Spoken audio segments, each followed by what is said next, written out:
ওং অখণ্ড সংহিতা বা শ্রী শ্রী স্বামী স্বরূপানন্দ পরমহংসদেবের উপদেশ বাণী, ষষ্ঠ খণ্ড। জীবন পথে প্রলোভন। একটি ছেলের সহিত কথোপকথন প্রসঙ্গে শ্রী শ্রী বাবামণি বলিলেন, জীবন থাকলেই তার প্রলোভনও থাকবে। প্রলোভন কখনো সামনে আসেনি এমন মানুষ জন্মায়নি। যিশুকে এসে শয়তান প্রলুব্ধ করেছিল। তিনি বলেছিলেন, সাতান গেট দি বিহাইন্ড, শয়তান আমার সামনে থেকে পালাও। বুদ্ধকে মার প্রলুব্ধ করতে চেয়েছিল, তিনি তাকে পরাজিত করেছিলেন। মহাদেবকে কামদেব গোপনে শরাঘাত করেছিল, তিনি একেবারে মদন ভস্ম করে তবে ছাড়লেন। বড় আর ছোট নেই, উন্নতির পথে মানুষ মাত্রেরই প্রলোভন আসে। মানুষের মতো মানুষ যারা, তারা তা দমন করেন। প্রলোভন কথাটার মানে কি? পাপ যদি আসে মোহন বেশ পরে, তবে তাকে মধুর বলে মনে করা, এই তো হলো প্রলোভন। অনেক সময় পাপ তার নগ্ন কদর্য বেশেই তোমার কাছে আসে, কিন্তু তুমি তাকে ভালোবাসো বলে নিজেই তাকে মনে মনে মোহন বেশে সাজাও, এরই নাম প্রলোভন। অন্যায়কে অন্যায় বলে ভাবতে শেখা, অধর্মকে অধর্ম বলে দেখতে শেখাই হচ্ছে প্রলোভন জয় করার প্রকৃষ্ট উপায়। মনের কোণে ফাঁকিকে ঢুকতে দিও না। লোভের বস্তু সামনে এলেই বিচার করো, মানুষের মতো মানুষের এ বস্তুতে আকাঙ্ক্ষা যাওয়া উচিত কিনা। তখনই দেখবে পাপের স্বরূপ প্রকাশ পেয়ে যাবে। প্রলোভনের উৎপত্তি হয় বাইরেতে, খুব কদাচিৎ। প্রলোভনের মূল সূত্র লুকিয়ে আছে তোমার মনে। কেউ যখন তোমাকে প্রলুব্ধ করতে আসে, আত্মানুসন্ধান করো, কোন কারণে প্রলোভনটি তোমারই কাছে এলো। মরা গরু না দেখলে কি শকুন কোথাও যায়? অন্তত পচা দুর্গন্ধ হলেও কিছু সে নিশ্চয়ই পেয়েছে।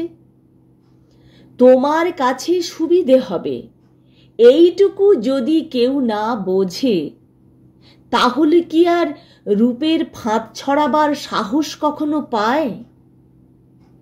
নিশ্চয়ই তোমার কোনো ব্যবহারে ত্রুটি ছিল, হয় দৃষ্টিতে, নয় ভাষায়, নয় চালচলনে, নয় ব্যবহারে।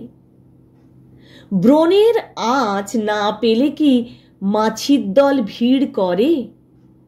সুতরাং নিজের ভিতর তন্ন তন্ন করে অনুসন্ধান করো, কোন ত্রুটিতে, কোন দোষে, কোন অনাচারের সুযোগে প্রলোভন তোমার কাছে এলো। প্রলোভন এলেই ঘাবড়ে যেও না, তাকে জয় করতে চেষ্টা করো। যত উপায় জানো সব সদুপায় প্রয়োগ করো। প্রলোভন এলেই পতন হবেই হবে তার কোনো মানে আছে? প্রলোভন আসা এক কথা, আর তলিয়ে যাওয়া আর এক কথা। তলিয়ে কেন যাবে? 3টে লাথি মারো প্রলোভনের মাথায়, আর বীরের মতো অগ্রসর হয়ে চলে যাও নিজ কর্তব্যের পানে। কেন ঘাবড়ে যাবে? ঘাবড়াবার যে কিছুই নেই। প্রলোভনে কখনো কখনো পতন হয়ে থাকে। যেমন ধরো বিশ্বামিত্র ঋষি, অত বড় তপস্বী, কিন্তু অর্ধনগ্না মেনকাকে দেখে আত্মসম্বরণ করতে পারলেন না।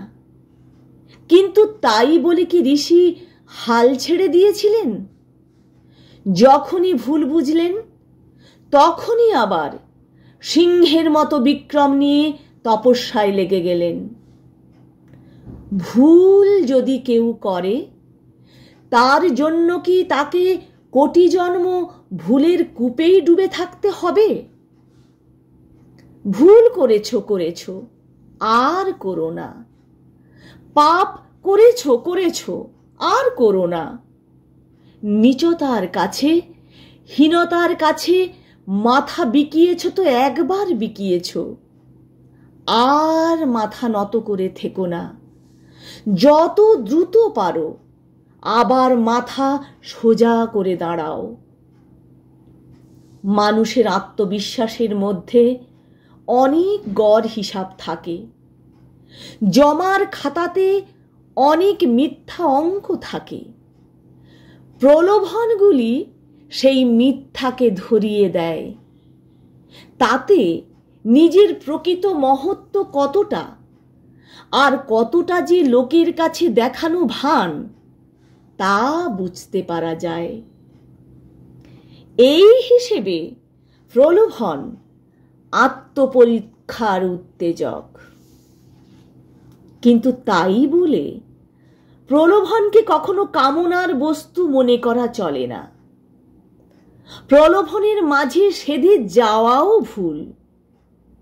কিন্তু নিজ চরিত্রবত্তার পরীক্ষা দেবার জন্য যারা গোয়ারের মতো প্রলোভনের মাঝখানে গিয়ে দাঁড়ায়, তারা প্রায় সময়েই ফেল মারে।